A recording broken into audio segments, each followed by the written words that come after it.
Hey guys, it's Tom. Um, I got a lot of pocket knives. And anybody who's in the knife community, we got a plethora of knives. And so I was looking them over, and I got some Ropers, I got some Almars, I got Lothars, I got antique, different types of knives. My trappers, but they're all really good brands. Some of them are unused. I have an Anvil Stockman that, when I got it, was untouched. 40-year-old knife, never used. So a lot of it's like that. And then I have my Grail case trapper. So I said to myself, I need a working knife. If I peel an apple and get juice on it, I ain't going to worry about, whether the carbon blades get stained or not, or whether the action's going to get gummed up. I need a knife that I just don't care if it does. I do my own work around the house, keep in my pocket for when we go out, that kind of stuff. If I lose, I have a Medford 187. If I lose that, I'm out $400 or $500. If I lose the knife I'm going to show you, I'm out $8. So the knife in question is a frost knife. I know what you're saying, but frost gets a bad rap. They really do. And the same thing with Saber. Saber is an American company with using German steel. They were an American knife company in Germany. Just in case you guys didn't know.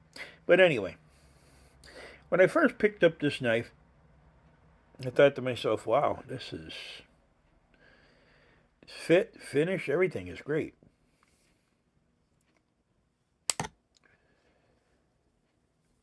That's the knife. Now you notice there is a definite offset between the length of the blade and the length of the handle. We'll get to that.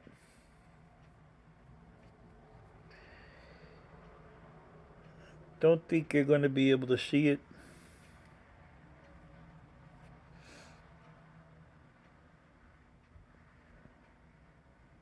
Okay, so this is a Frost Steel Warrior. It's got a little Japanese guy on there that says Steel Warrior and on the grips. Now, the mainstay of this whole knife is these stupid grips. They're t.p.e. textured. I'm not even going to try to spin the knife because there's no way of spinning it. Once you grab onto these things, it's there. Now, it's got a 3.5 inch cutting blade, or 3 3/4 inch cutting blade. The knife is held together by 2 pins that hold it on the frame. It is a lockback. And there's a rough half stop on it right about there. So if it does break the lock, you don't have it. You have a chance of cutting your fingers, but not so much.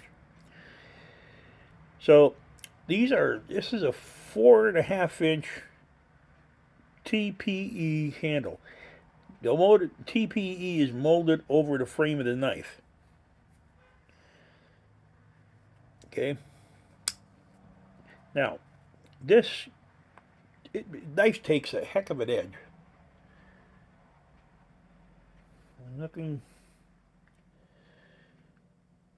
Unfortunately, my surgery coming up, I'm kind of bound to the bed right now until tomorrow. So I had to take some medicine and stuff that they don't want me around public. So I'm bored to death. So this is a regular napkin, right?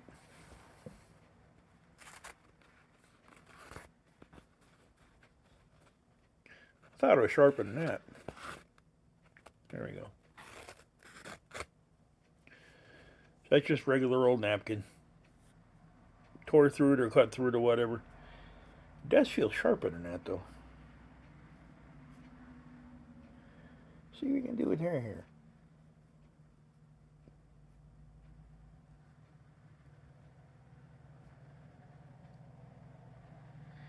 It's taking hair off, but you can see a couple on the blade there. It is taking hair off, but it's just it's busting it off. So it is sharp, but not shaving sharp. So, along with everything else, and this is funny for an $8 knife, the distal taper on that knife is perfect.